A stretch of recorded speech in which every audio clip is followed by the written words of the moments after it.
Assalamualaikum warahmatullahi ta'ala wabarakatuh. Alhamdulillahi rabbil alamin. Wassalatu wassalamu ala asyrafil anbiya'i wal mursalin wa ala alihi wa sahbihi ajma'in. Subhanaka la ilma lana illa ma 'allamtana innaka antal alimul hakim. Rabbi yassir wa la tu'assir wa tammim bil khair.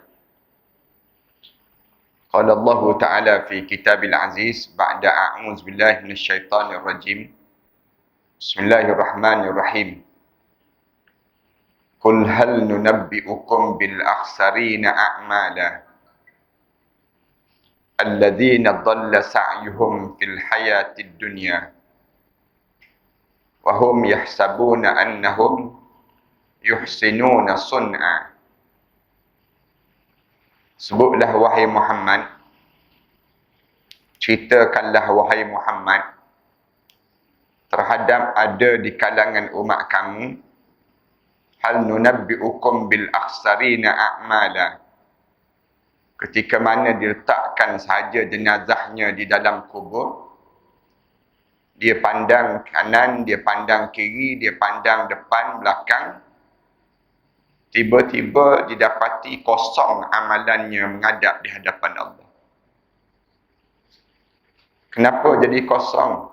Alladzina dhalla sa'yuhum fil hayatid dunya. Kerana dia telah membiarkan perjalanan hidupnya di atas dunia dalam keadaan kesesatan. Wa hum yahsabuna annahum yuhsinuna sun'a. Mereka buat amalan, mereka menyangka amalan itu diterima di sisi Allah. Tapi sayangnya amalan tersebut tidak diterima di sisi Allah. Ulaika alladhina kafaru bi ayati rabbihim wa liqa'ih. Mereka itu hidup di atas dunia kufur kepada ayat Allah dan tak yakin terhadap pertemuan dengan Allah. Fahabitat a'maluhum, menyebabkan hancur lebur amalan-amalannya. Fala nuqima lahum yaumal qiyamati wazna. Di waktu mana dibangkit di akhirat nanti, tidak ditimbang langsung amalan-amalannya dan terus dia menjunam ke dalam neraka Allah. Surah Al-Kahfi ayat 103 dan hingga ayat 106. Yang dihormati pengurusi masjid, pengurusi dan ahliatan puasa masjid, imam, pimpinan-pimpinan di semua peringkat, ayah-ayah, ibu-ibu, muslimin dan muslimat yang dikasihi sekalian. Pertamanya, marilah sama-sama kita mengaturkan rasa syukur yang tak terhingga kepada Allah di atas nikmat di mana Allah memberi lagi peluang untuk kita hidup dan dipanjangkan umur kita ini. Di saat mana kita melalui berapa kali dah ujian kematian. Saya yakin di kalangan kita ini dah, dan termasuk saya sendiri pun dah banyak kali dah Allah uji untuk dimatikan. Tapi alhamdulillah sampai hari ini kita masih lagi bertahan di atas dunia ini. Yang apabila kita mampu lagi bertahan di atas dunia ini, janganlah kita sangka yang kita ni akan bertahan selama-lamanya. Dan kita tak akan berjumpa dengan kematian. Padahal lepas pada kita hidup di dunia ini, macam mana pun kita bertahan, macam mana pun kita kaya, macam mana pun kita banyak harta ataupun pengaruh, sekejap lagi kita akan jadi jenazah. Sekejap lagi kita akan menjadi, kita ini bakal-bakal jenazah dipanggil. Para hadirin sekalian, walaupun kita ni jenazah dan kita mati, orang Islam dia tidak diajar dan diingatkan bila mati maka matilah kita, sebagaimana dipahami oleh orang kafir. Orang kafir, dia faham bahawa bila mati, hancur lebur, kemudian tak ada dah alam yang perlu mereka lalui. Jadi monyet, jadi kera di kalangan mereka. Mereka faham demikian. Orang Islam, dia tidak diajar oleh Rasulullah demikian. Rasulullah ajar pada kita, bila kita mati, kita mula hidup balik. Mula kita memulakan perjalanan hidup yang sebenar. Dunia yang kita hidup sekarang ini, kita kena faham, dunia ini tempat yang kita sedang beramal. Sedang kita buat amalan. Tapi walaupun begitu, ramai orang yang sedang tidur. Katanya Sayyidina Ali. Kita nampak saja orang yang nampak berjalan. Dia sedang tidur tu. Sayyidina Ali sebut, An-nasu niyamun. Manusia ni kalau kamu tengok dia berjalan, dia makan, dia buat apa saja, dia sedang tidur tu. Dia tidur. Bila dia terjaga daripada tidurnya, faiza mata intabahu. Ketika mana dia mati saja, baru dia tercelik. Baru dia terjaga daripada tidur yang panjang. Arahan sekian, perasan tak yang kita ni tidur? Yang kita ni sedang tidur dalam hidup kita ini, sepanjang kita berjalan, kita bergerak dalam hidup kita ni, kita tak buat persiapan untuk kita nak hidup di alam yang jauh lebih besar lagi. Itu menunjukkan kita tidur. Menunjukkan kita ni tak bersedia pun. Di dalam hidup kita ni, kita tahu bahawa perjalanan kita ni, lepas pada kita hidup di dunia, kita kena hidup lagi di alam yang ketiga. Alam ketiga dipanggil alam barzakh. Alam barzakh ni kita akan hidup. Saya akan hidup. Tuan-tuan akan hidup. Semua di kalangan kita akan hidup balik. Kita nampak siapa yang datang nak mandikan jenazah kita. Kita rasa saat mana orang buka butang baju kita. Kita akan rasa saat mana orang usung jenazah kita. Semua tu kita akan nampak. Kita akan nampak di saat mana orang siapkan jenazah kita. Orang bawa jenazah kita. Dalam perjalanan bawa jenazah kita ni, kita akan sibuk tanya orang yang bawa ni. Bawa jenazah kita ni, kita akan tanya, kamu nak bawa ke mana? Kamu nak bawa ke mana aku ni? Kita akan sibuk tanya demikian. Ini dalam hadis Rasulullah cerita pada kita demikian. Kita akan tanya, cepatlah kita sebut. Yang orang mukmin, bila dibawa jenazah dia, mulut dia akan tak berhenti-berhenti sebut. Cepatlah, cepat. Tak sabar nak berada dalam syurga Allah Subhanahu Wa Taala. Bagi yang tidak mukmin, meraung-raung, sibuk tanya, kenapa ni? Apa yang terjadi dan apa yang terjadi? Kerana mereka tak pernah didedahkan demikian. Kemudian lepas pada orang letak je jenazah kita dalam kubur, kita nampak dah keadaan yang berlaku dalam kubur, suasana yang berlaku pada kita. Kita bau tanah depan muka kita. Kita dengar di bawah telinga kita ni sebut, selamat datang wahai hamba Allah. Sekejap lagi kamu akan lihat bagaimana aku akan lakukan pada kamu. Kita bau, kita rasa saat mana orang letak je jenazah kita, bunyi tanah yang jatuh atas yang disebut liang lahat kita. Bunyi tung tung tung tung sampai pagar lutut dia. Bila sampai pagar lutut tu, diri dah melekat muka dan nakir depan muka kita. Mula dah untuk melakukan kehidupan perjalanan hidup di alam yang ketiga yang disebut dengan alam barzakh. Alam barzakh ni ada ke tak ada? Ada. Jangan kita ingat alam barzakh ni tak ada. Alam barzakh ni alam yang jauh lebih besar, lebih luas daripada alam dunia. Kita kena faham demikian. Dunia ni kita rasa luas. Sebagaimana kita rasa luas dalam perut ibu kita dahulu. Dalam perut ibu kita dahulu, kita rasa luas, berpusing dalam perut ibu kita. Bila kita keluar di atas dunia, rasa luas pula dunia. Kecil dah dalam yang disebut dengan dalam perut ibu. Masuk di alam barzakh, rasa jauh lebih luas di alam barzakh dibandingkan dengan dunia yang kita hidup sekarang ini. Sekarang ni kita rasa luas kan di dunia ni. Boleh pergi ke mana saja. Boleh berjalan apa saja kita nak. Tapi sebenarnya hakikatnya bila kita masuk dalam kubur nanti, kita akan rasa bagaimana sempitnya dunia dan luasnya akhirat. Bermula daripada situ, dia akan jadi luas sampai dalam syurga, sampailah kita masuk dalam syurga. Allah cerita tentang luas.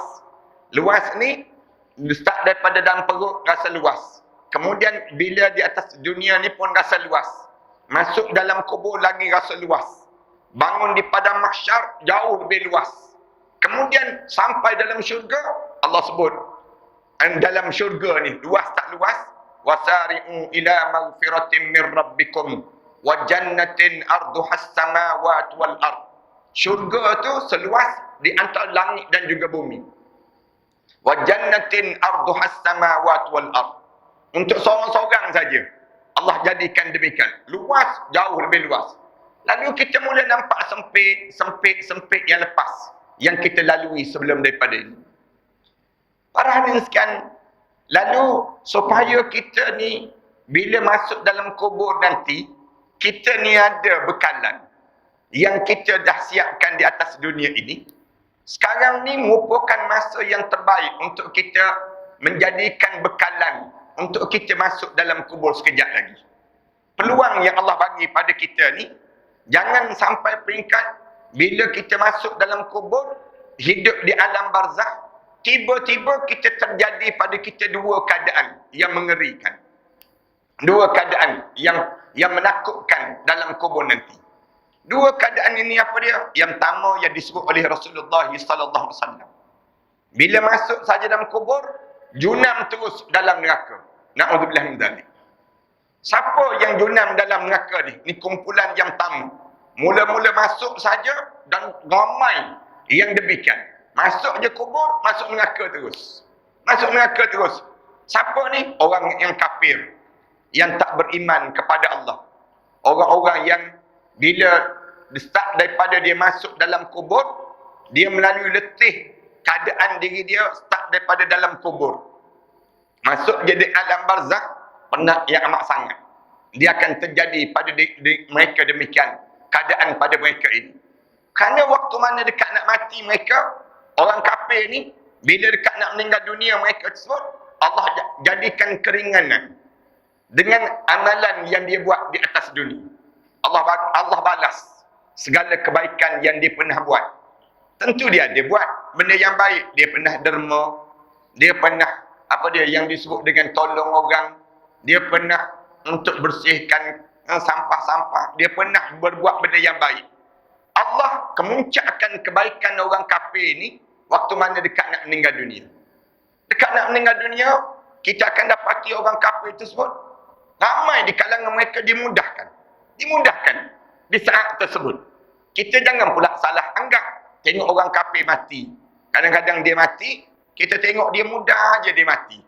Tak perlu macam orang kita, setengah di kalangan kita ni, Allah jadikan kematian dia tersebut berbeza dengan kematian orang yang digambarkan. Sepatutnya kita mati ni, gambaran di saat mana mati, lemah, lembut, dalam keadaan yang teratur, tersusun. Sepatutnya demikian.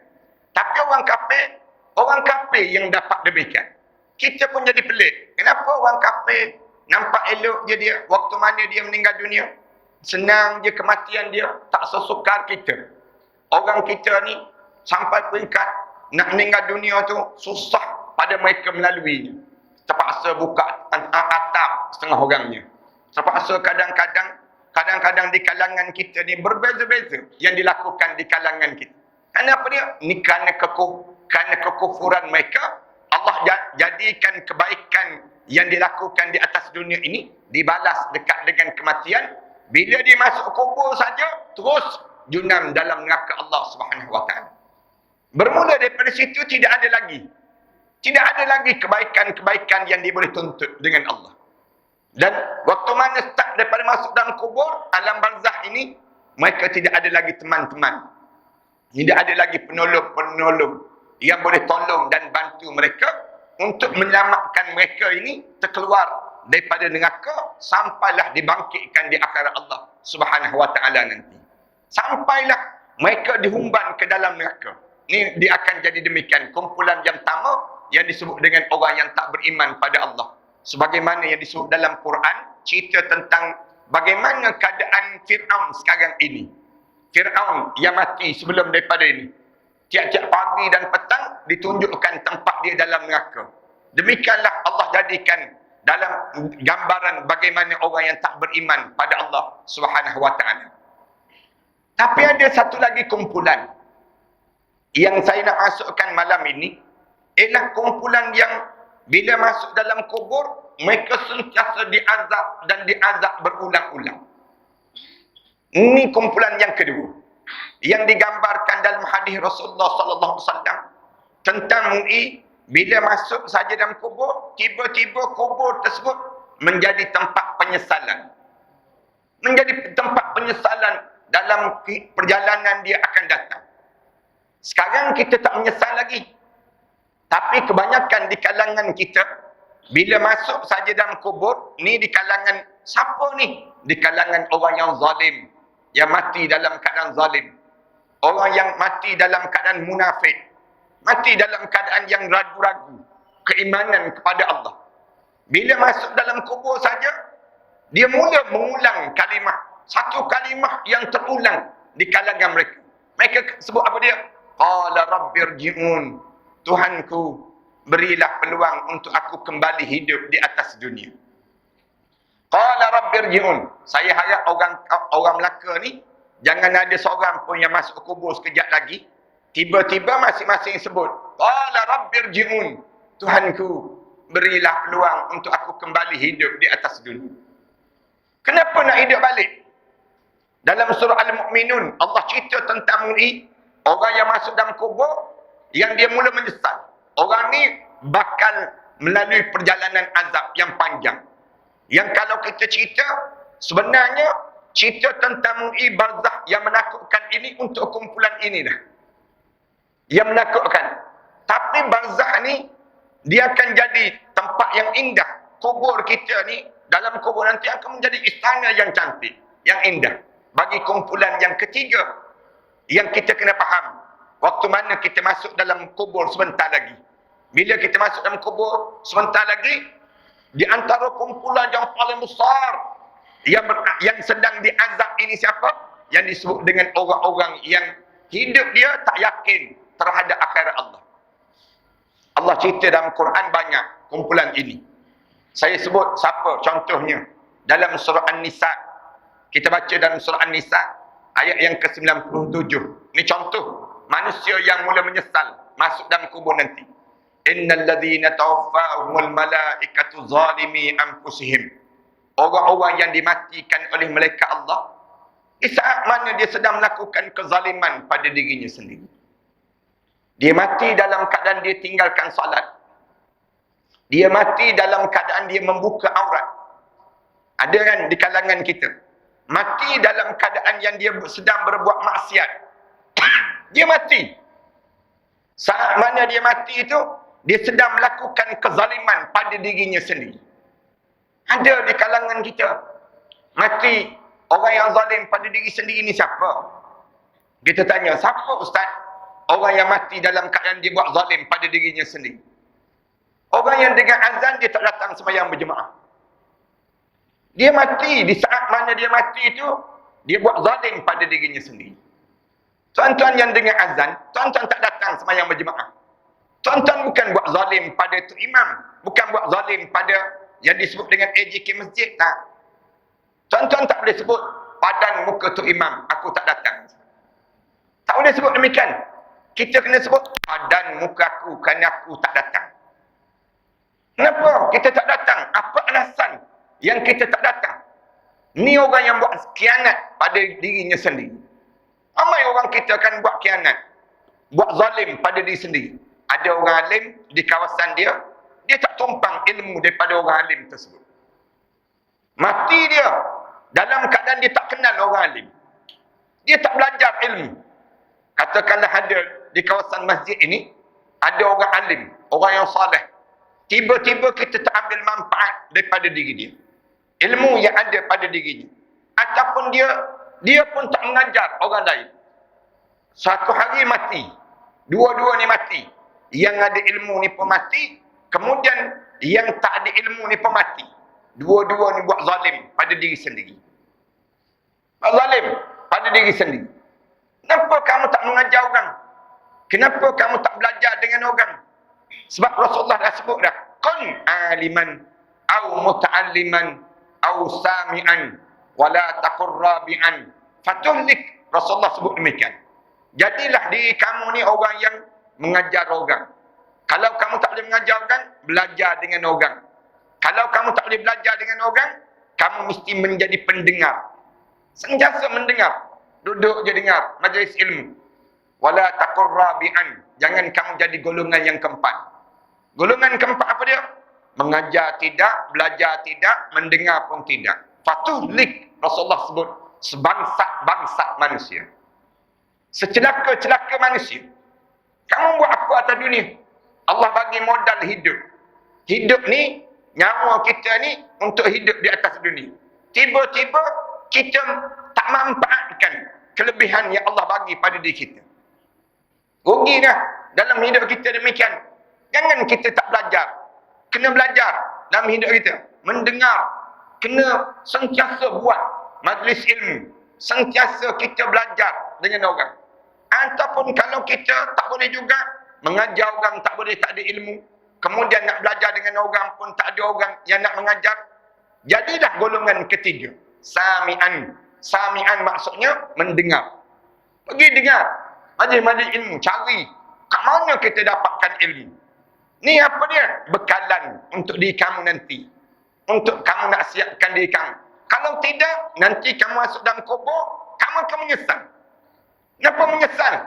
Kamu akan, bila masuk dalam kubur, mereka tanya, innal ladzina tawaffahumul malaikatu zalimi anfusihim. Orang yang mati dalam keadaan dia buat zalim pada dirinya sendiri. Lalu mereka tanya pada dia. Masuk kubur tu, hari pertama tu mereka tanya, qalu fima kuntum? Kenapa kamu mati macam ni? Kenapa kamu mati dalam poket kamu ada nombor ekor? Kenapa? Kenapa kamu mati di saat mana dalam handphone kamu penuh dengan bahan-bahan yang mengeji, mengejek dan sebagainya? Kenapa kamu mati dalam keadaan kamu tak sembahyang? Kenapa kamu mati dalam keadaan tak boleh baca Quran? Tak boleh baca Quran ni pun bahaya. Saya ulang banyak kali pada tuan-tuan. Kalau tuan-tuan tak boleh baca Quran, tuan-tuan pastikan umur tuan-tuan panjang-panjang dan tak mati-mati. Tuan-tuan jangan mati, tuan-tuan. Kalau tuan-tuan mati di saat mana tuan-tuan tak boleh baca Quran, tuan-tuan masuk dalam kubur sekejap lagi, sah-sah, confirm tak lepas menghadap depan Allah. Tak lepas, tuan-tuan. Tak percaya, cuba try mati, tak percaya. Nak tahu lepas ke tak lepas. Masuk dalam kubur, malaikat tanya terus, kenapa kamu mati? Quran boleh baca? Quran boleh baca? Tak boleh. Tak boleh baca. Kamu buat apa atas dunia sampai tak boleh baca Quran? Kalau tak boleh baca Quran, kamu buat apa atas dunia sampai sibuk sangat tak boleh baca Quran? Kamu yang lain boleh baca. Orang kita ni kan, TV boleh baca, kita tengok keputusan pilihan raya tu sampai pukul 5 pagi. Orang kita ada yang tak tidur, nak tunggu, nak tahu. Padahal bukan dia pun jadi Perdana Menteri. Padahal bukan dia pun yang bertanding. Orang lain pun yang bertanding. Tapi rela tak tidur. Bingung hari tersebut. Ada pernah kita tak tidur kerana semata-mata tak baca, sedang membaca Al-Quran dalam hidup kita? Ada pernah tak dalam hidup kita ni sekejap-kejap baca Quran, kejap-kejap baca Quran? Hidup kita ni sampai peringkat tak tidur kerana sibuk nak baca Quran. Ada dalam hidup kita demikian. Sampai tak boleh baca Quran. Kita buat zalim pada diri kita sendiri. Kita buat khianat pada diri kita sendiri. Kita lakukan pengkhianatan itu untuk diri kita sendiri.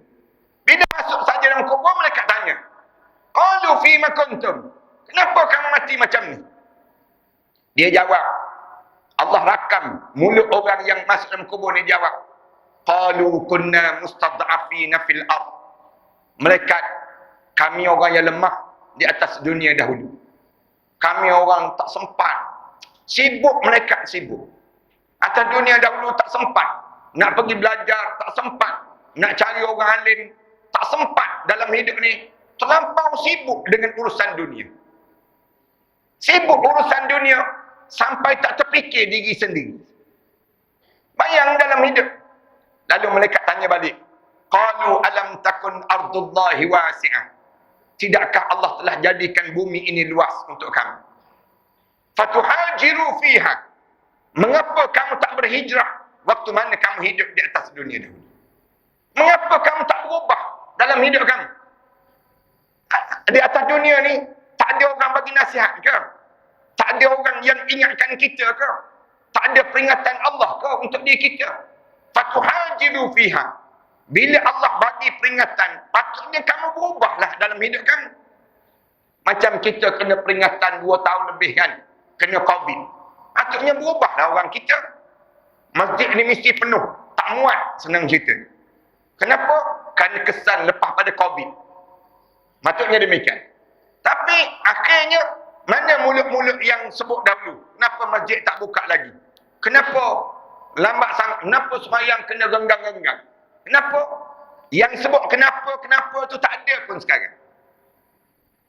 Yang sebut tu kan. Yang riuh dahulu kan. Lambat lagi ke nak sembahyang Jumaat? Tak boleh ke nak sembahyang berjemaah? Tak boleh ke bila masjid nak buka dan sebagainya? Bila masjid buka, tak datang-datang pun. Nak sebut orang sama juga yang datang. Tak berubah pun. Adalah bertambah seorang dua. Tapi yang lebih teruk lagi, semakin kurang orang datang masjid. Kenapa jadi demikian? Maknanya apa dia? Kamu tak berubah. Beginilah mereka sebut. Fa'ulaika ma'wahum jahannam. Allah telah sediakan tempat kamu dalam neraka jahannam. Wasa'at masira. Dan neraka jahannam ini seburuk-buruk tempat yang disediakan oleh Allah kepada orang yang hidup sentiasa buat zalim pada dirinya sendiri. Dalam surah Al-An'am ayat yang ke-44, Allah cerita ada satu kelompok manusia yang dia menyesal. Bila dia masuk dalam kubur, dia menyesal. Kelompok lagi siapa? Orang ni disebut dalam Quran, falamma nasu ma zukiru bih. Ketika mana segala peringatan yang diberi pada dia, dia buat tak ingat. Dia buat tak, lupa saja pada peringatan tersebut. Dia tak ambil berat langsung terhadap peringatan-peringatan yang Allah bagi dalam hidup ini. Allah bagi tuan-tuan, dalam hidup saya, dalam hidup tuan-tuan, semua Allah bagi peringatan. Kita tengok peringatan apa? Kadang-kadang mak kita meninggal dunia. Na'udzubillah min dzalik. Kadang-kadang adik-beradik kita meninggal dunia. Ini semua peringatan. Mati-mati orang yang terdekat dengan diri kita ni peringatan Allah. Kadang-kadang Allah jadikan kita sakit. Ini peringatan Allah. Kadang-kadang kita tak ada kerja. Ini peringatan Allah dalam hidup kita. Allah sedang memperingatkan kita. Dulu gaji kita banyak. Duit kita banyak. Sekarang duit kita tak sebanyak dahulu lagi. Dulu kita boleh makan apa saja. Sekarang Allah dah mula tarik. Nikmat-nikmat makan sudah tak ada. Ini tanda apa dia? Peringatan Allah. Dulu orang tanya dia, ada benda yang tak boleh makan tak? Dia kata semua boleh makan. Tolak kayu, batu, PVC saja disebut. Yang dia sebut demikian. Dahulu dia boleh sebut demikian. Sekarang dah tak boleh. Manis tak boleh. Kencing manis disebut. Kemudian garam tak boleh. Darah tinggi. Nak makan daging tak boleh. Gigi dah tak ada. Nak makan shell out pun tak boleh. Dah ada go out disebut. Dalam hidup dah banyak dah peringatan Allah bagi. Peringatan demi peringatan yang Allah bagi. Kita berdiri saja depan cermin, kita tengok muka kita dalam cermin, terkejut kita. Siapa ni? Kita tanya. Siapa ni? Mengapa muka kita tak sama dengan muka zaman-zaman kita muda dahulu? Allah dah ubah dalam hidup kita. Tanda apa? Allah bagi peringatan. Falamma nasu ma zukiru bi. Dia lupa peringatan Allah. Ustaz yang sama, dia sebut ni penunggang agama, dia sebut. Ustaz-ustaz ni, dia boleh gelar ni penunggang agama. Mana-mana orang yang cerita tentang agama, dia kata ini orang yang ni bukan ulama, ni ular dalam semak, dia sebut. Tuduhan-tuduhan yang dikatakan oleh jari-jari mereka dan mulut-mulut mereka tersebut. Yang ni yang berlaku di kalangan kita. Lalu Allah sebut apa dia? Fatahna alaihim abwaba kulli syai'. Kami buka segala pintu maksiat yang kamu ingin lakukan. Kamu nak buat apa, kamu buatlah dalam hidup kamu. Dan nampak kamu ni bukan main lagi something, bukan main lagi dalam keadaan diri kamu ni rasa hebat, aku tak pernah sakit, aku kaya, aku banyak duit, aku tak sembahyang pun, aku tak tutup aurat pun. Tengok jodoh ada je. Orang yang tak tutup aurat tu kan, kahwin cerai dalam hidup dia. Dalam hidup dia, kita ni puas mandi bunga, tak jumpa-jumpa bunga. Nak sebutnya susahnya dalam hidup. Pelik dengan orang macam ni. Orang macam ni ada yang minum arak, tak mabuk-mabuk dalam hidup dia. Dia sebut saya minum arak, tak mabuk pun. Ada yang hisap rokok kan. Ada pakcik-pakcik yang tua-tua dia kata, saya hisap rokok daripada muda sampai tua, Ustaz. Tak ada apa-apa pun. Dia sebut demikian. Pakcik tahu tak apa yang sedang berlaku tersebut? Pakcik sedang diistidrajkan oleh Allah. Ramai di kalangan kita tak perasan dia sedang diistidrajkan oleh Allah. Allah sedang bagi. Fatahna alaihim abwaaba kulli syai'. Allah buka segala pintu maksiat yang ingin dilakukan dalam hidup dia. Ada orang yang mencuri sejak dia daripada muda sampai dia tua, hidup dia mencuri. Ada orang yang hidup dia berzina sejak daripada muda sampai tua, hidup dia berzina. Dalam hidup dia. Ada orang yang hidup dia berterusan melakukan maksiat. Dia kata tak ada apa-apa pun saya. Selesa je saya hidup. Tak ada kena apa-apa pun. Allah sebut, ya betul. Aku yang bagi. Dengan tujuan apa? Hatta iza farihu. Ketika mana kemuncak, dia rasa gembira dalam hidup dia. Suka dalam hidup dia. Apa yang dihajati, Allah bagi. Yang dia nak, Allah bagi. Bagi peluang untuk dia buat. Sehingga dia rasa kemuncak dalam rasa gembira dalam hidup dia tengah berbuat maksiat tersebut. Akhaznahum baghtatan. Aku gentak nyawa dia dalam keadaan mengejut. Faizahum mublisun. Waktu itu dia mati dalam keadaan tercengang-cengang menghadap di hadapan Allah Subhanahu wa taala. Tuan-tuan pernah jumpa tak orang mati dalam keadaan mulut dia berbuih dengan arak? Ada orang yang mati dalam keadaan dia tak tutup aurat. Dia mati dalam keadaan dia sedang berbuat maksiat. Tengah berzina. Tiba-tiba dia mati tengah-tengah dia berzina. Tengah dia merompak. Ditembak mati dia. Dengan barang-barang rompakan yang dia sedang rompak tadi. Orang yang minum, yang hisap dadah. Mati dengan dadah-dadah dia.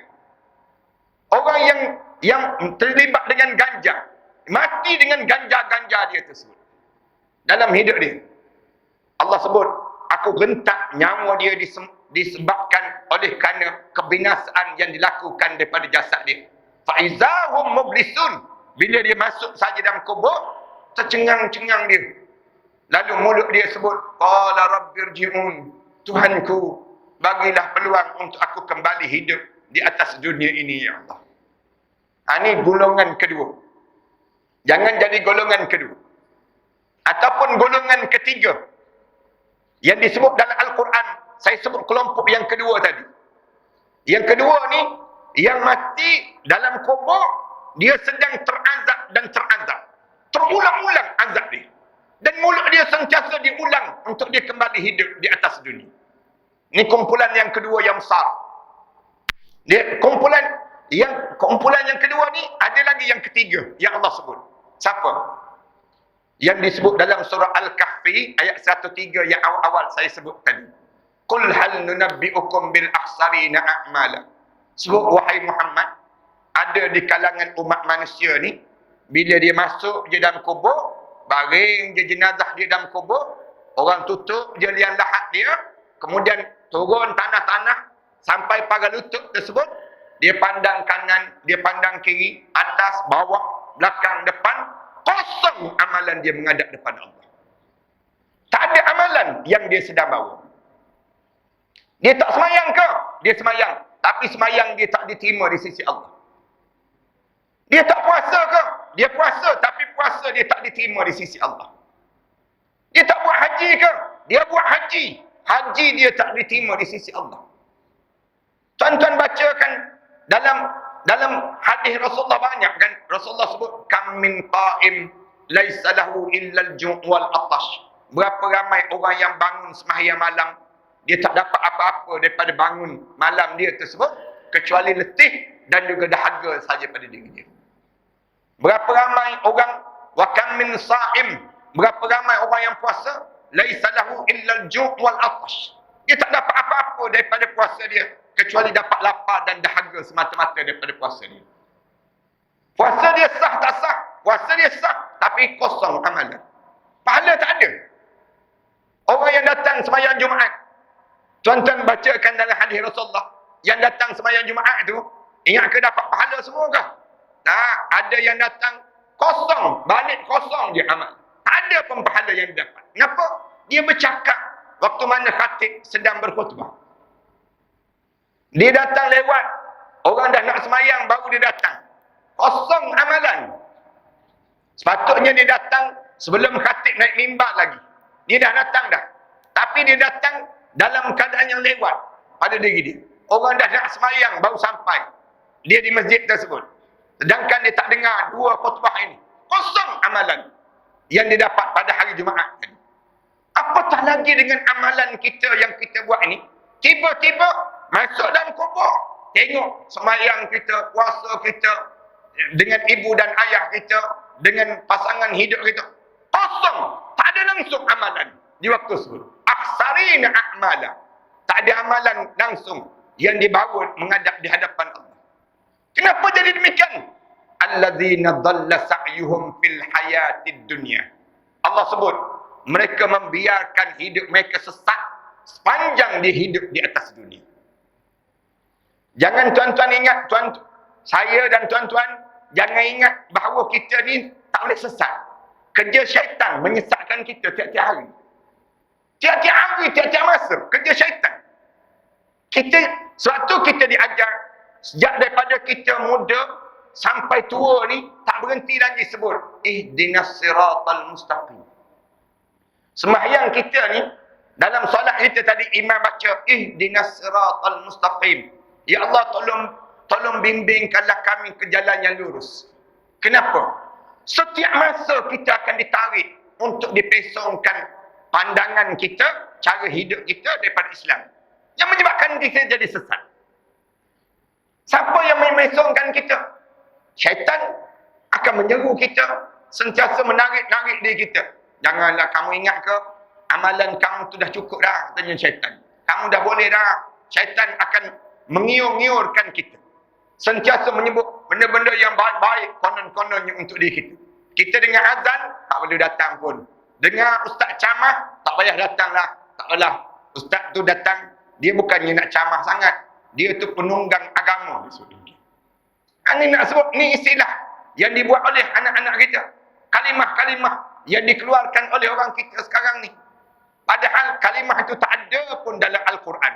Tak ada pun dalam hadis Rasulullah sallallahu alaihi wasallam. Ini yang sedang dimainkan. Tak berhenti dengan syaitan. Minal jinnati wan nas. Disebut demikian. Dalam Quran, yang menyesatkan kamu ni ada dua. Satu jin, satu lagi yang disebut dengan manusia. Dua-dua ni menyesatkan kita. Sampai kita minta berlindung dengan Allah. Ya Allah, tolong lindungilah aku. Qul a'udzu birabbin nas, malikin nas, ilahin nas, min syarril waswasil khannas.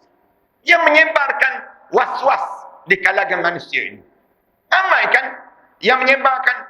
Tuan-tuan baca komen-komen dalam Facebook. Tuan-tuan baca dalam komen-komen dalam Instagram. Cuba tengok dalam Twitter. Ni alladhi yuwaswisu fi sudurin nas.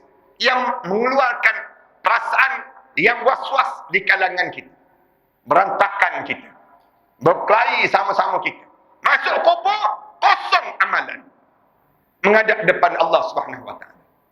Kenapa amalan jadi kosong? Allah sebut dalam Quran, dalam surah Al-Kahfi ni, alladzina dhalla sa'yuhum fil hayatid dunya wa hum yahsabuna annahum yuhsinuna sun'a. Mereka menyangka mereka berbuat secantik-cantik amalan sepanjang mereka hidup di atas dunia. Punca apa? Ulaikal ladzina kafaru bi ayati rabbihim wa liqa'ih. Mereka ni kafir. Mereka tak percaya terhadap ayat-ayat Allah. Ulaikal ladzina kafaru bi ayati rabbihim. Dengan ayat-ayat Tuhan mereka. Wa liqa'ih, tak percaya terhadap pertemuan dengan Allah. Fahabitat a'maluhum, hancur lebur amalan-amalan yang mereka lakukan itu. Fala nuqim lahum yaumal qiyamati wazna, di akhirat nanti tak ditimbang langsung amalan-amalan dia untuk menghadap di hadapan Allah. Para hadirin sekalian, ni kumpulan yang kedua yang masuk dalam kubur. Yang azab, tak usah cerita, menakutkan dan mengerikan. Kalau kita baca dalam hadis Rasulullah, orang ni Rasulullah kata bila tanya saja, ma rabbuka, tanya soalan tersebut, ma rabbuka tersebut, bunyi di gerham dia, tak boleh jawab. Tak boleh jawab. Waktu mana dia nak jawab? Ma rabbuka. Tanya soalan, mereka tanya, ulang sampai 3 kali.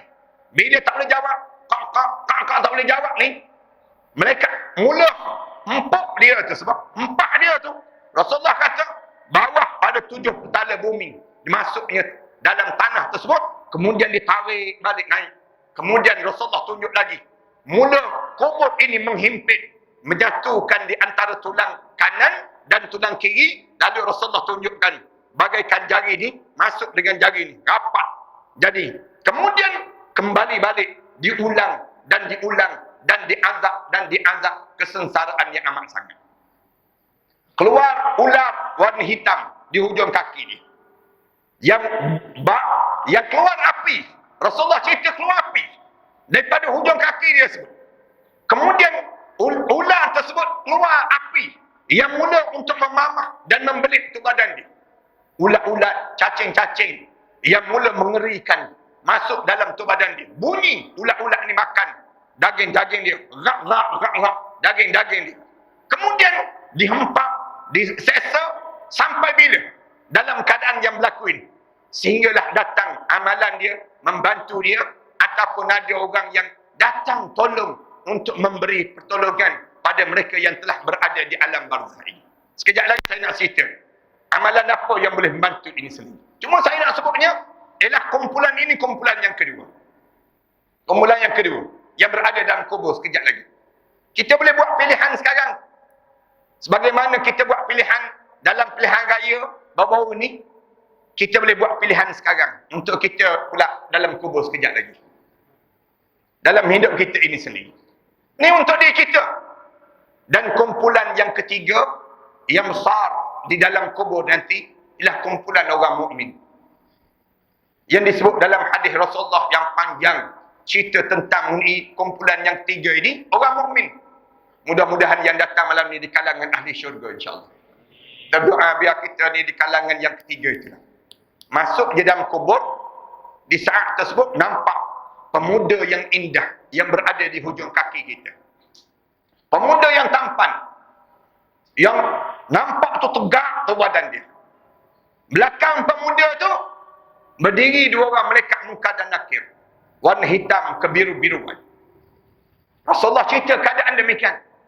Apabila letak saja jenazah kita dalam kubur, letak je jenazah kita dalam kubur tu, orang sedang susun jenazah kita tu, kita sibuk dah tanya pemuda tu, engkau siapa? Engkau siapa? Pemuda ni tegak berdiri. Lalu dia jawab, amalan salih kamu yang kamu lakukan di atas dunia. Ni ibu-ibu, ibu-ibu jangan cemburu dengan bidadari saja. Kerana ibu-ibu yang pertama yang menyambut ibu-ibu nanti ialah di kalangan pemuda-pemuda yang tegak, sasa dan handsome yang disebut dalam hadis Rasulullah, amalan soleh yang kita sedang buat di atas dunia ini sendiri. Yang ni yang lebih utama. Bidadari ini di akhirat nanti. Manakala yang disebut dalam hadis Rasulullah cerita tentang kelebihan kumpulan yang tiga ni ialah pemuda yang tampan, pemuda yang kacak. Bila tanya siapa kamu, dia jawab amalan soleh yang kamu lakukan di atas dunia dahulu. Yang Allah jadikan amalan soleh ini akan membantu kamu menjawab setiap pertanyaan malaikat munkar dan nakir sebentar nanti. Bila dah mula tutup raja, malaikat munkar dan nakir datang berdiri di hadapan muka kita, amalan soleh kita ni akan berdiri di belakang kepala kita. Amalan soleh pemuda yang tegak tadi. Yang lain kena halau. Solat kena halau, zakat kena halau, haji kena halau, pemuda ni tak dihalau. Tak boleh dihalau. Dalam hadis Rasulullah cerita demikian. Bila ditanya siapa kamu? Dia jawab, Al-Quran yang dibaca sebelum mana subuh. Ini peneman yang tuan-tuan maksudkan pada saya bila tuan-tuan tanya dalam tajuk yang kita bincangkan malam ni. Di antara amalan yang paling baik, yang terbaik kita bawa menghadap depan Allah nanti, yang disebut dengan bacaan Quran sebelum mana subuh. Innal Quran al-fajr kana mashhuda. Sesungguhnya Al-Quran yang dibaca sebelum mana subuh menjadi peguam bela pada diri kami. Ini di antara amalan yang terbaik. Sebelum daripada subuhnya, ayah-ayah, ibu-ibu, bacalah Quran. Bacalah Quran sebelum mana subuh. Ada yang tanya, saya baca lepas pada isyak ustaz, saya baca lepas pada maghrib ustaz. Itu bacalah, baca. Tapi yang lebih utama bila? Waktu mana sebelum mana subuh. Kerana waktu tersebut malaikat-malaikat sedang turun, rahmat Allah sedang mencurah-curah, doa sedang dimustajabkan oleh Allah. Masa yang terbaik. Dan daripada ayat yang sepanjang saya belajar, sepanjang saya diberitahu oleh para alim ulama dan kita belajar dengan orang saleh ini, saya dapati bahawa amalan membaca Al-Quran sebelum mana subuh di antara amalan-amalan yang paling mujarab bagi kita, menjadi teman dalam kubur sebentar lagi. Kena buat amalan tersebut. Bangun awal ayah-ayah ibu-ibu. Jangan tidur sampai subuh terus. Jangan. Ni kadang-kadang pukul 6.30 baru bangun. Kadang-kadang pukul 7 baru bangun. Jangan demikian. Orang mukmin bangun awal sebelum ada subuh. Kita baca Quran. Buat amalan pada diri kita. Baca Quran, sembahyang tahajud, dan saya akan sebut amalan yang lain yang menjadi peneman pada diri kita. Bila mula tanya saja, ma rabbuka? Orang mukmin jawab, Allahu Rabbi. Bila sebut Allahu Rabbi, terbuka terus, lapang terus kuburnya. Seluas mana? Seluas mana? Seluas 70 hasta Rasulullah sebut. 70 hasta ni seluas mana? 240 kaki. 240 kaki. Ni paling sempit. Kubur tu berubah menjadi warna hijau yang cantik. Dia tanya soalan, wa man nabiyuka? Wa ma dinuka? Wa ma kiblatuka? Wa ma dinuka? Dijawab, Allahu Rabbi, Muhammad Nabi, Ka'bah kiblati, Al-Islam dini. Dia jawab, lapang. Lalu nampak terus tempat dia dalam syurga Allah Subhanahu Wa Taala. Mudah-mudahan kita dah, insya-Allah. Mudah-mudahan sekejap je lagi. Nampak terus tempat dalam syurga Allah. Lalu malaikat pegang jenazah. Malaikat heret jenazah kita. Heret jenazah kita ni disandarkan di dinding kubur. Dalam kitab ni cerita demikian. Menunggu kain kafan. Kain kafan ni turun. Bila kain kafan ni turun, saja kain kafan kita ni turun, kita tengok mati dah kita. Meninggal dunia dah kita. Sedar kita. Bila sedar tersebut, malaikat tanya pada kita, nak hidup balik tak? Allah suruh tanya kepada kamu, nak hidup balik tak? Wahai mukmin, nak hidup balik tak atas dunia? Tak ada seorang pun yang jawab dia nak hidup balik. Rasulullah kata, setiap mukmin apabila dia meninggal dunia, dia masuk saja dalam kubur, lalu waktu mana dalam kubur ditanya pada dia, nak hidup balik tak? Dia jawab, tak nak hidup. Tak ada seorang pun arwah ayah kita ke, arwah nenek moyang kita ke yang mukmin ni bila dia masuk dalam kubur disebut nak hidup balik. Bezakan dengan kumpulan yang kedua tadi yang ulang kata nak hidup balik. Orang mukmin bila masuk dalam kubur dia akan sebut tak nak malaikat, tak nak. Kenapa tak nak? Sakit sakaratul maut itu terbawa-bawa sampai dalam lubang kubur ini. Sakit saat mana melalui sakarat. Lalu alim ulama tanya, kenapa? Kenapa Allah jadikan sakit saat sakarat? Jawabnya, kerana Allah nak mengkafarahkan semua dosa-dosa yang kita lakukan di atas dunia, supaya kita masuk dalam kubur kita menjadi taman pada taman-taman syurga. Setelah berbahagialah orang yang jaga mak-mak, ayah-ayah yang sedang uzur usianya, nyanyuk keadaannya, ataupun sukar suasananya. Waktu tersebut, dia sedang melalui masa yang disebut dengan sakarat. Kalian jangan mengeluh dengan sikap mereka tersebut. Jangan kita rasa tak nak jaga mak ayah kita, yang dalam keadaan dia melalui sakarat. Sakarat dia jadi panjang. Bila dia sakit, kadang-kadang dia tak berupayaan bangun.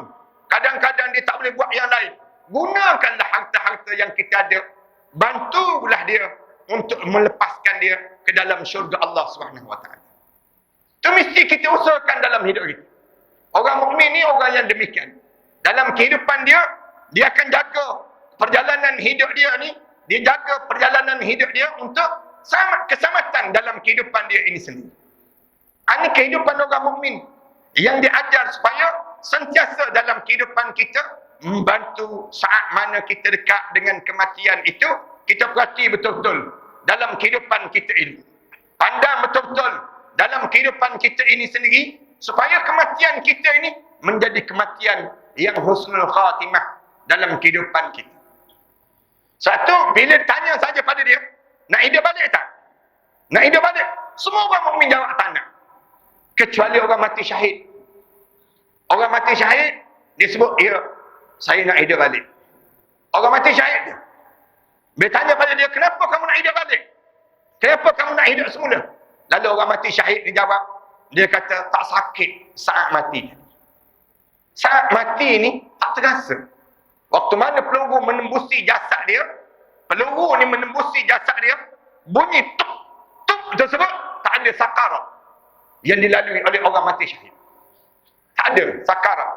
Dia terus dalam keadaan tenang menghadap depan Allah. Dia tak rasa sakit ni. Saat mana kepala dia dilibas dengan pedang, terputus, terpenggal kepala dia, dia tak rasa langsung sakit saat mana dia mati berjuang di jalan Allah Subhanahu Wa Taala. Ini kelebihanlah bagi orang yang disebut dengan orang mati syahid. Sebab tu Rasulullah ajar supaya kita ni berniat untuk mati syahid. Asy-syahidu amanina.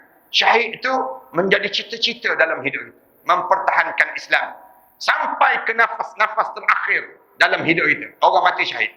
Kelebihan dipanggil demikian. Hidup ni perjuangan. Hidup ni berjuang. Juang untuk apa? Tegakkan Islam. Menegakkan yang disebut dengan agama Allah. Sehingga kan dia dibunuh. Sehingga kan dia mati. Mempertahankan Islam. Menegakkan kalimah Allah. Lalu dianggap orang yang mati syahid ini masuk dalam kubur. Mereka tanya dia, nak hidup balik? Dia jawab, ya, nak hidup. Nak hidup. Kerana saya nak mati lagi. Saya nak mati lagi berjuang di jalan Allah. Nikmat dalam hidup mereka yang mereka nampak tersebut. Tapi tak hiduplah. Allah tak bagi pada mereka demikian. Di saat mana demikian, dan setelah mana selesai saja saya jawab, datang terus bunyian yang indah, wangi semerbak datang. Lalu ditanya, malaikat, ni warna hijau yang cantik, rumput yang tumbuh, nampak tempat dalam syurga ni datang daripada amalan mana ni, wahai malaikat? Benda apa yang menyebabkan terjadi macam ni? Ubah jadi warna cantik ini. Lalu malaikat jawab, ini datang daripada tahajud yang kamu bangun sewaktu mana kamu hidup di atas dunia. Saya masukkan yang kedua, amalan peneman kita dalam kubur nanti tahajud. Jangan tinggal. Tahajud ya, ayah-ayah, ibu-ibu. Bangun. Bangun. Walaupun dia sunat dalam kehidupan kita, tapi dia menjadi wajib pada Rasulullah SAW. Bangun malam, ayah-ayah, ibu-ibu. Kalian bangun malam menunjukkan kalian dah jaga solat 5 waktu. Kalian sukar bangun tahajud malam, itu tanda kalian tak jaga solat 5 waktu. Itu je sifir yang mudah. Anak-anak, kalian tengok ayah-ayah kita yang bangun, ibu-ibu kita yang bangun tahajud malam, itu menandakan ayah dan ibu kita jaga solat 5 waktu.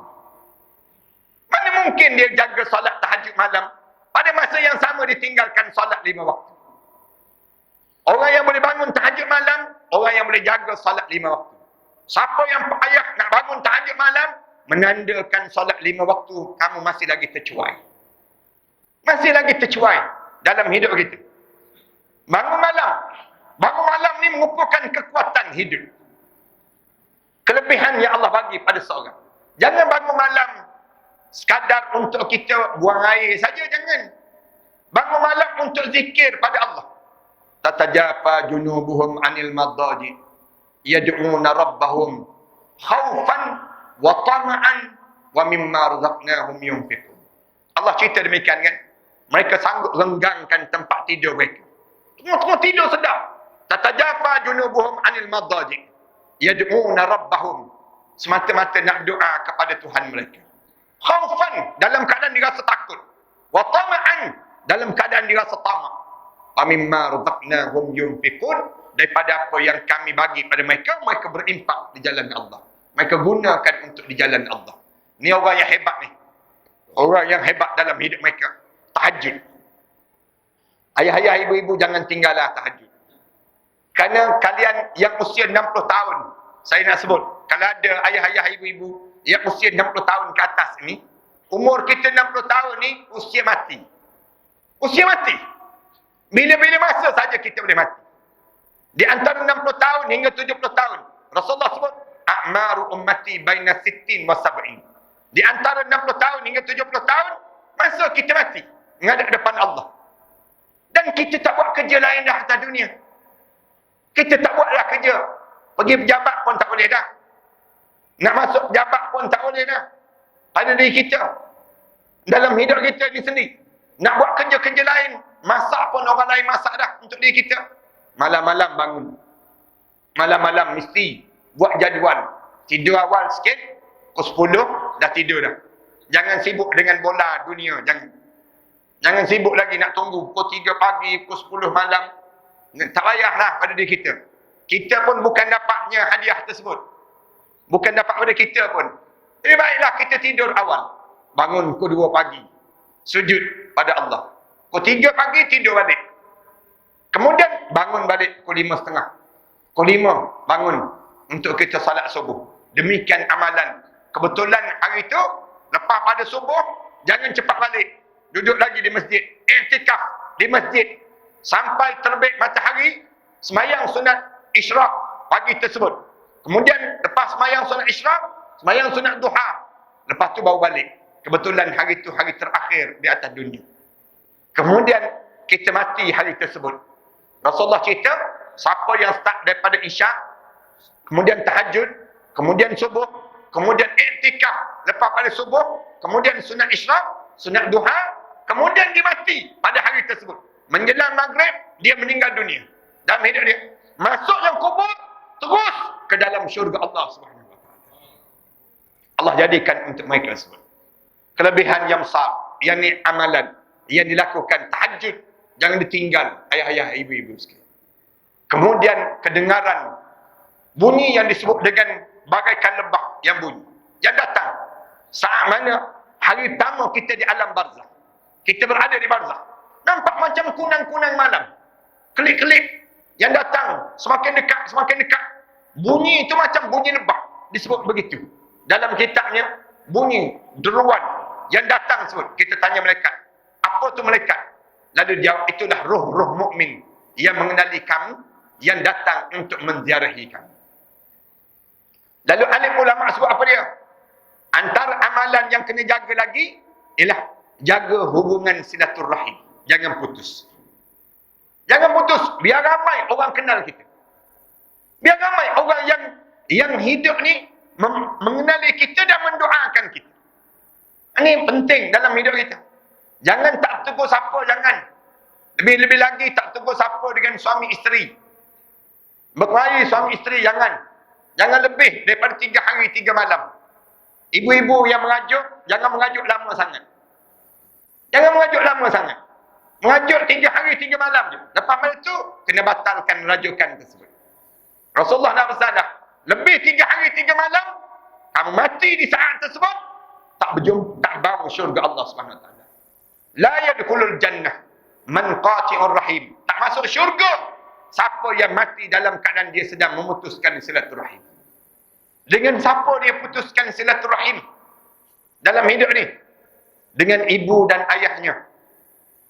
Ibu dan ayah dia. yang diputuskan. Ni berlaku di kalangan masyarakat kita. Semakin dia berusia, semakin dia putuskan hubungan dengan mak ayah dia. Dia tak peduli terhadap mak ayah dia. Betulan mak ayah dia dah tua. Mak ayah dia dah tua dah. Dia suruh mak ayah dia duduk dengan orang lain. Tak perlu duduk dengan dia.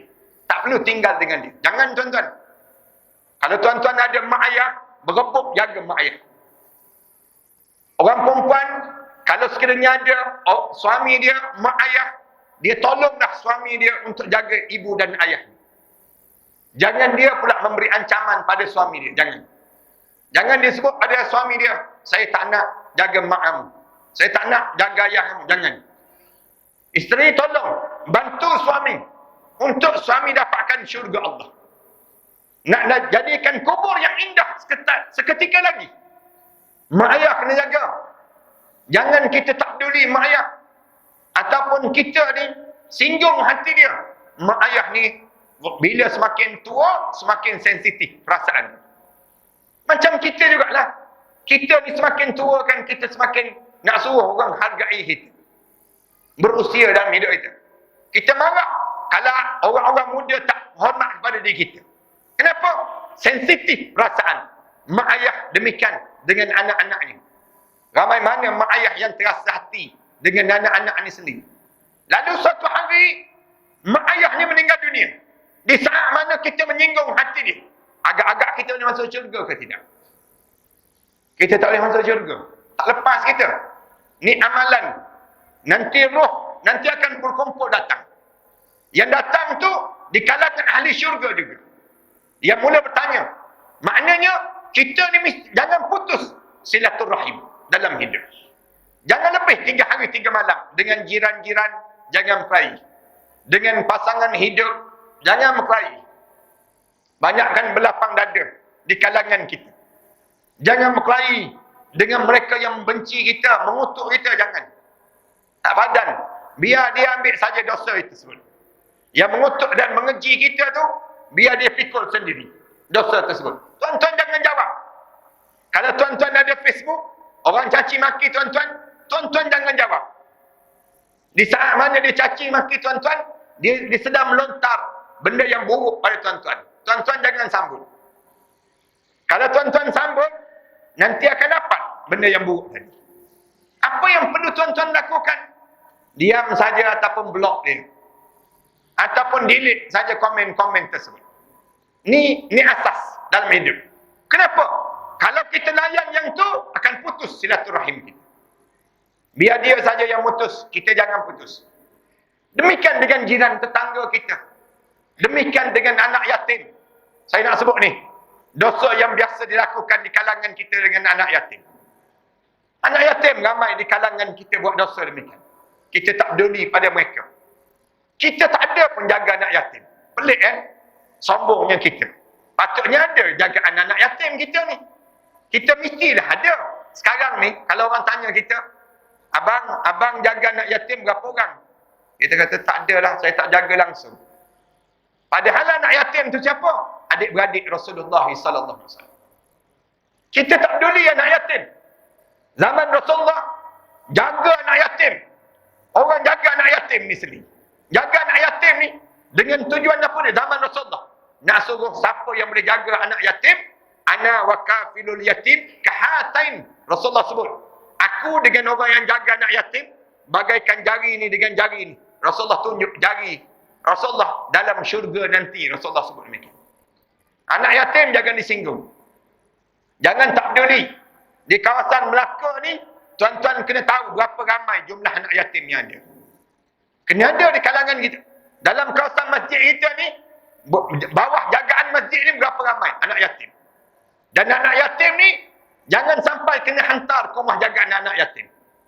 Kalau dah dihantar ke rumah jagaan anak yatim, tanda orang kita tak jaga anak yatim. Masyarakat ni tak peduli pada anak yatim. Bila anak yatim dah pergi rumah jagaan anak yatim, pergi duduk rumah jagaan anak yatim, maknanya orang kawasan tu tak peduli anak yatim tersebut. Berdosa orang kampung tersebut. Dosa kawasan tersebut. Dan bila kita mati, kita tak lepas dengan anak yatim ini. Mereka akan dakwa kita di hadapan Allah Subhanahu wa taala. Allah sebut, ara'aita alladhi yukadzibu bid-din fadzalikal ladzi yad'ul yatim. Kamu tahu tak siapa yang dusta pada agama Allah? Orang yang tak pedulikan anak yatim. Wala yahuddu ala ta'amil miskin. Dan mereka tak peduli pada bagi makan pada orang miskin ini sendiri. Nak sebut demikian. Kemudian dalam hidup kita ni yang kena jaga sangat orang perempuan, jaga hubungan kalian dengan suami kalian. Jangan singgung hati suami. Jangan sakitkan hati suami. Dan kebanyakan suami-suami ni tersakit dengan sikap yang dilakukan oleh isterinya kepadanya. Yang ni kebanyakan berlaku demikian. Ini kenapa kita jadi rasa sakit dengan isteri kita? Kerana isteri mengangkat suara depan suami. Jangan angkat suara. Orang perempuan jangan angkat suara depan suami. Kalian angkat suara depan suami, hancur lebur amalan-amalan kalian. Menyakitkan hati suami. Sebagaimana anak tak boleh angkat suara depan mak ayah. Demikian juga isteri, jangan angkat suara depan suami. Jangan tengking-tengking suami. Bila tengking-tengking suami, sakit hati suami. Dia simpan dalam perasaannya. Kenapa diam semua macam pernah kena semua? Nak sebutnya macam pernah, malam ni baru perasan. Nak sebut di kalangan kita. Lama-lama disimpan je. Disimpan dalam hati. Dia tak sebut. Suami ni tak sebut. Tapi suatu hari isterinya meninggal dunia. Ataupun suami ni meninggal dunia. Agak-agak isteri ni boleh masuk syurga. Tak bolehnya masuk syurga. Tak lepasnya untuk menghadap depan Allah Subhanahu wa ta'ala. Ni nak sebutnya jaga hubungan. Yang ketiga. Kemudian datang. Bila datang saja, lalu mula tanya khabar. Masing-masing tanya khabar. Di saat tersebut, ulama-ulama kata, lepas pada tanya saja satu-satu, panjang masa tersebut, kemudian mula dilonjakkan roh ini naik. Zuk naik ke atas. Naik ke atas, berada pada 99 tempat. Salah satu tempat itu akan berada. Roh ini. Kita akan sentiasa tanyakan, roh orang mukmin Ustaz, kalau dia meninggal dunia, ke mana roh tersebut? Ulama jawab, dasar pada hadis Rasulullah sallallahu alaihi wasallam cerita, depan pintu syurga, dalam burung yang warna hijau, di telaga Barhud, ada yang sebut di telaga Zamzam, ada yang sebut roh-roh kita ni diletakkan dalam kelipan burung yang warna hijau. Kemudian ada dalam gemelapan cahaya depan pintu syurga. Dalam hadis-hadis Rasulullah cerita demikian. Setiap hari dan setiap pagi ditunjukkan tempat dalam syurga Allah Subhanahu wa taala. Sampailah saat berlakunya hari kiamat berada dalam keadaan demikian. Kesimpulan para hadirin sekalian, pada malam ni saya nak sebut antara perkara yang nak suruh selamatkan kita dalam kubur nanti, nak suruh jadikan dia teman pada diri kita. Di antara yang keempat yang kena jaga keyakinan hidup. Untuk naik, roh kita naik ke atas. Roh naik ke atas ni, jaga keyakinan hidup, jangan berpaling tumit daripada Islam. Jangan berpaling, sikit pun jangan paling daripada Islam. Wala tamutunna illa wa antum muslimun. Jangan kamu mati kecuali saat mana kamu mati kamu betul-betul Islam. Jangan percaya dengan liberal. Jangan percaya dengan nasionalis. Jangan percaya dengan sekularis. Semua tu tak boleh tolong kita dalam kubur. Yang boleh tolong kita hanyalah Islam. Ni asas dalam hidup kita. Saya nak sebut ni, kena faham konsep ni. Jangan kita terpengaruh dengan pahaman selain daripada Islam. Jangan. Kita orang Islam kan? Kenapa orang Islam tak percaya pada Islam? Orang Islam pergi percaya kepada selain daripada Islam. Jangan begitu dalam hidup. Ni orang Islam. Bila kita orang Islam, wa may yabtaghil islami dinan fala yuqbala min. Siapa yang cari selain daripada Islam sebagai satu cara hidup dia, Allah tak terima. Allah tak terima. Wa huwa fil akhirati minal khasirin. Di akhirat nanti dia akan menyesal. Di antara amalan yang kita kena jaga, yang keempat. Yang kelima, menjadi teman pada kita dalam kubur nanti. Amalan apa lagi? Yang kena jaga sekarang ini. Jaga amalan kita, jangan menyayangi harta benda yang ada ini. Tolonglah hantar harta benda ini ke akhirat Allah Subhanahu wa taala.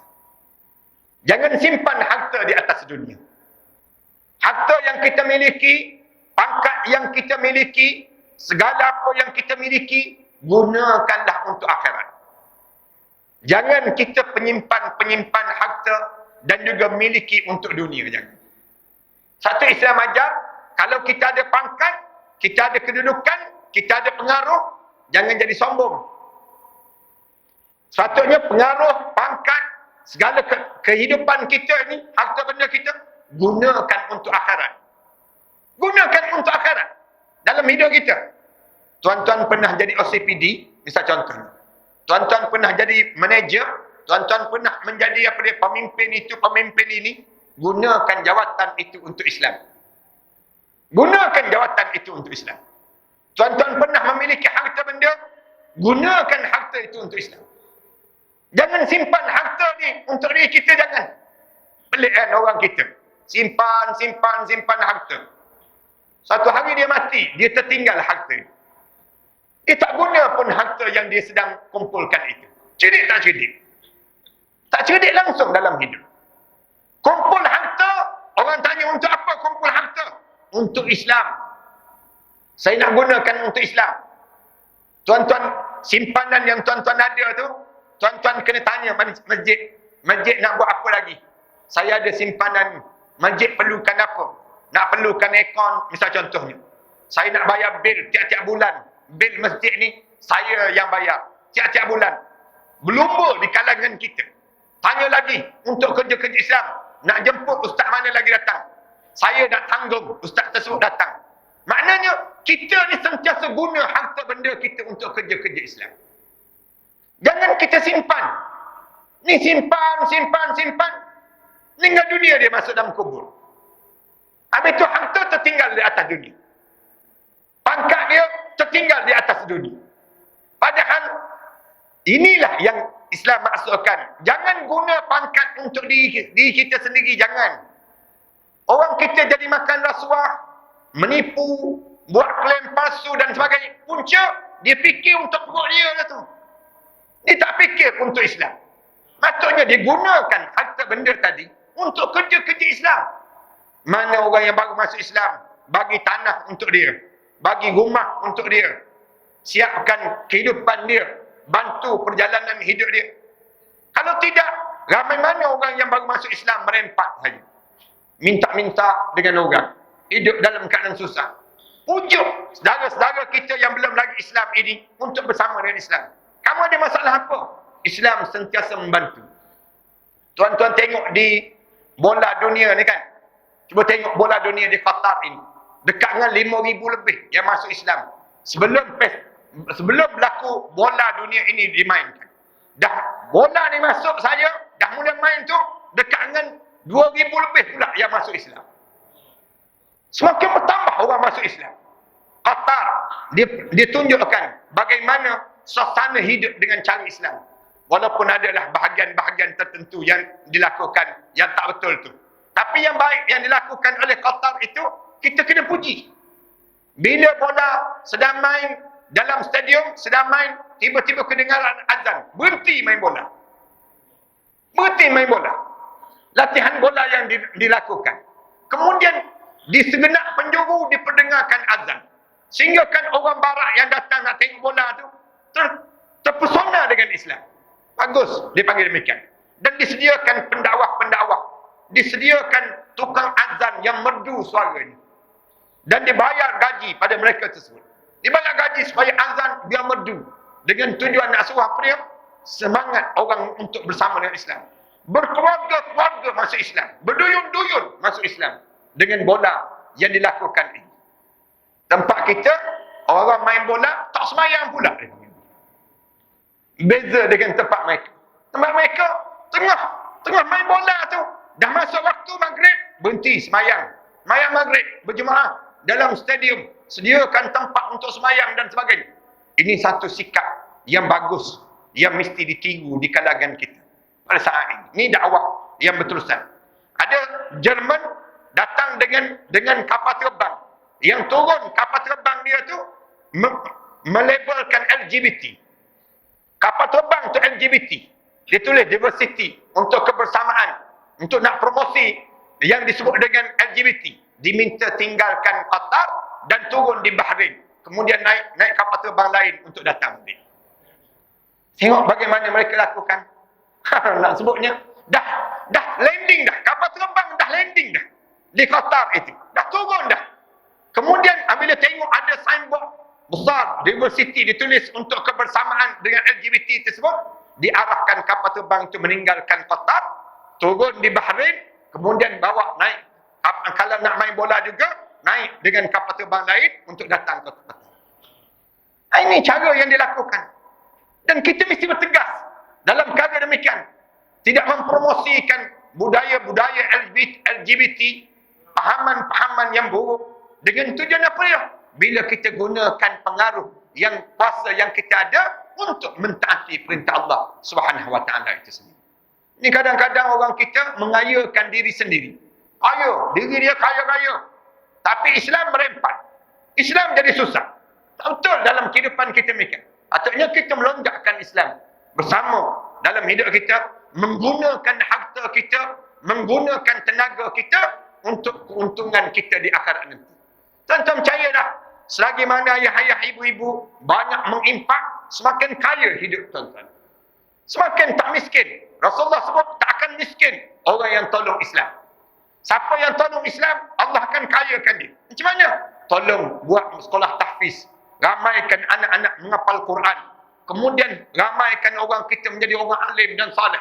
Ini amalan-amalan yang boleh kita lakukan, membantu kita waktu mana kita dalam kubur nanti. Sebab ramai orang sangkut dengan harta benda. Dengan harta ni sangkut. Bila masuk dalam kubur, kerana harta tersebut tersangkut dia. Dia dalam keadaan dalam kubur. Tapi harta dia belum lagi diagihkan. Harta belum lagi difaraidkan. Mengikut cara yang betul. Dia terazab di dalam kubur.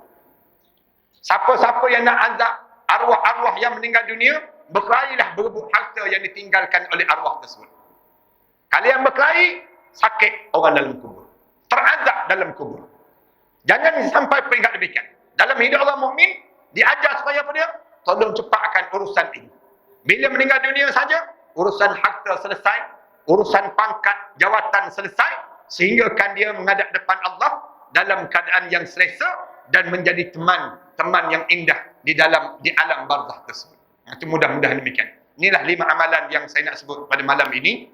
Mudah-mudahan Allah jadikan malam ini di kalangan malam-malam yang terbaik dan Allah masukkan kita di kalangan hamba Allah yang saleh. Saya minta maaf kerana panjang sikit. Saya dah tengok tuan-tuan dah betul tulang belakang 7 kali dah saya kira. Jadi mudah-mudahan malam yang baik ini, walaupun ringkas je saya sebut demikian. Kebetulannya saya ni baru pulang daripada Indonesia. Saya sedang menyiapkan tesis PhD saya di Pekanbaru. Dan kebetulan saya turun dekat Melaka ni. Bila saya turun dekat Melaka, saya sebut letaklah jadual di sini. Mudah-mudahan malam ni. Dan besok saya terus bergerak ke Pahang pula.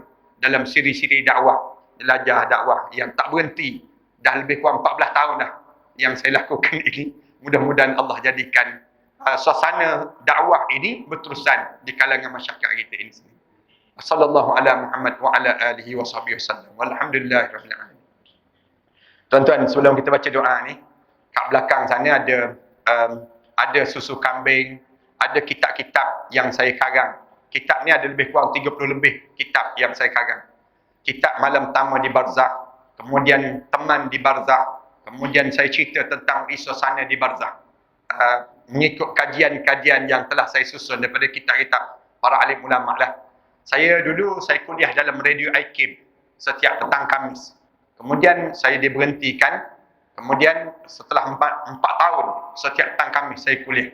Kemudian saya tak dibenarkan untuk berkuliah apa disebut oleh pemerintah di waktu itulah, ditahan. Kemudian sampailah saya karang kitab-kitab. Saya susun kitab-kitab sebegini. Saya bawa dalam kuliah-kuliah saya ni lah. Dan saya bawa kitab ini kerana saya bangunkan ma'had tahfiz di belakang saya. Ada lebih kurang 6 buah sekolah tahfiz yang saya bangunkan. Saya ambil anak-anak yatim, orang miskin, saya tanggung mereka menghafal Quran. Saya tanggung mereka di sini. Pelajar-pelajar ada 1000 lebih pelajar. Dan pelajar-pelajar saya buat di Jantuk Pahang, saya bangunkan juga di Kelantan, saya bangunkan juga di Kuala Terengganu, saya bangunkan juga di Shah Alam. Kemudian saya bangunkan juga di Pulau Langkawi. Kemudian saya bangunkan lagi di selatan Thailand. Selatan Thailand tu anak-anak yatim piatu yang bapa mereka ditembak mati, ibu bapa mereka tembak mati, saya ambil anak-anak yatim semua. Saya tanggung mereka menghafal Quran. Asalnya pelajar 22 orang je. Sekarang ada lebih kurang 840 orang yang sedang menghafal Quran. Dan tiap-tiap bulan saya hantar dana pada mereka lebih kurang 30,000, 40,000 sebulan bagi membiayai mereka ini sendiri. Macam mana cara saya buat? Saya suruh mereka bela lebah. Lebah hasilkan madu. Madu ni yang hasil ni mereka letak depan mereka, mereka bangun tahajud malam-malam, mereka berdoa pada Allah. Mereka berdoa, kemudian mereka hantar ke Shah Alam. Saya gunakan madu ni untuk perubatan Islam. Saya cadangkan ayah-ayah, ibu-ibu minum air madu. Rasulullah pesan pada kita, Rasulullah sebut, kalau kamu nak rasa nikmatnya air dalam syurga Allah di dunia ini lagi, minumlah air madu yang disejukkan. Rasulullah sebut demikian. Air madu tu campur dengan ais ataupun letak dalam peti ais. Bagi sejuk. Tuan-tuan ambil je madu ni, tuan-tuan kacau dengan air suam, kemudian letak dalam peti ais. Kemudian tuan-tuan minum. Pagi-pagi minum air madu. Tuan-tuan rasa nikmat, Allah saja dah yang tahu. Sedapnya Allah jadikan kelebihan madu ni sendiri. Madu yang disebut dalam hadis Rasulullah SAW. Alaikum bil asal. Rasulullah sebut, biasakan hidup kamu dengan makan madu. Rasulullah sebut demikian. Makan madu ya, bukan bermadu makan madu. Inilah satu-satu madu yang kita bawa balik ke rumah, orang rumah senyum je. Bawa balik madu, satu lagi belakang parang dah jawapan dia. Sebutnya demikian. Jadi, kemudian saya karang kitab-kitab ni untuk dana sekolah saya dah. Untuk dapatkan dana untuk sekolah saya. Dan saya dapatkan safran daripada Iran. Kalau ibu-ibu yang masak tu, ibu-ibu masak letakkan safran dalam masakan. Nasi ke dan sebagainya. Mewangi semerbak. Rasulullah sebut, ini di antara bauan-bauan syurga Allah.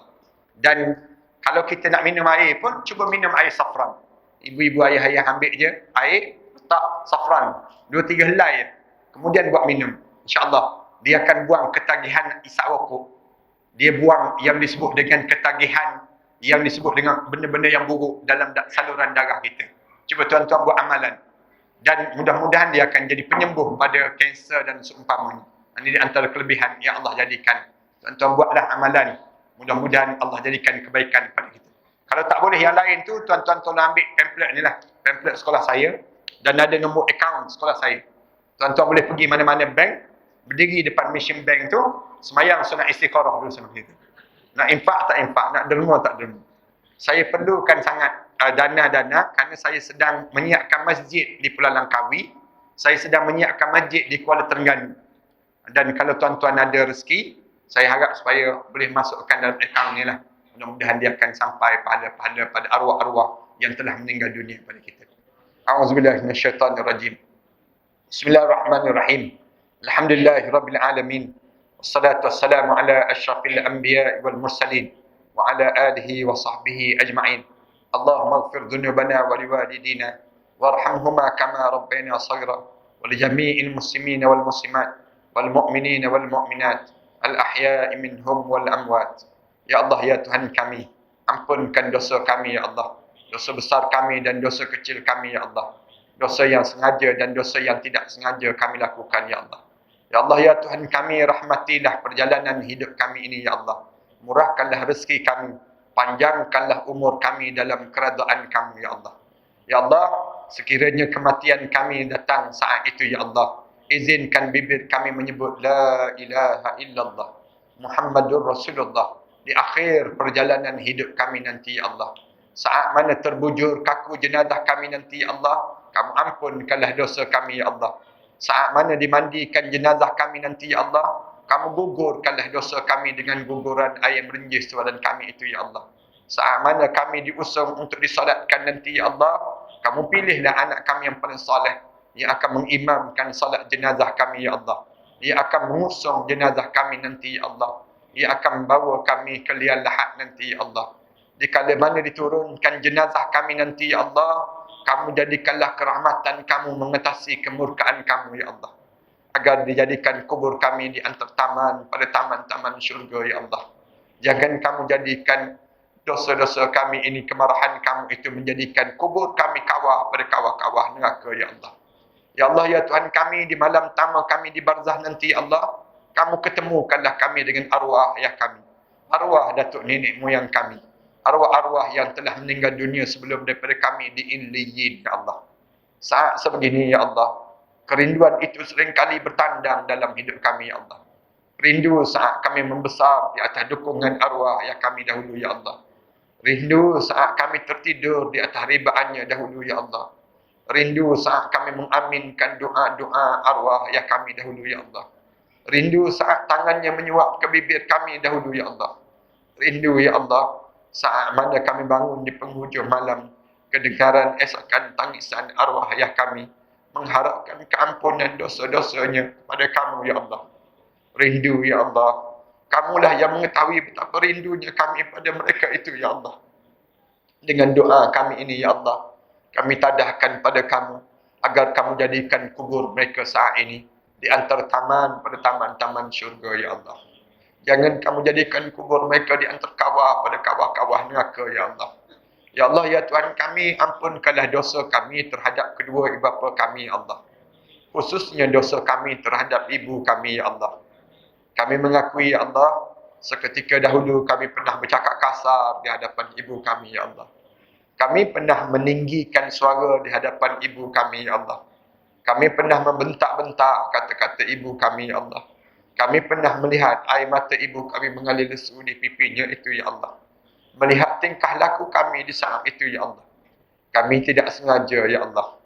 Kami tidak sengaja di kala itu, ya Allah.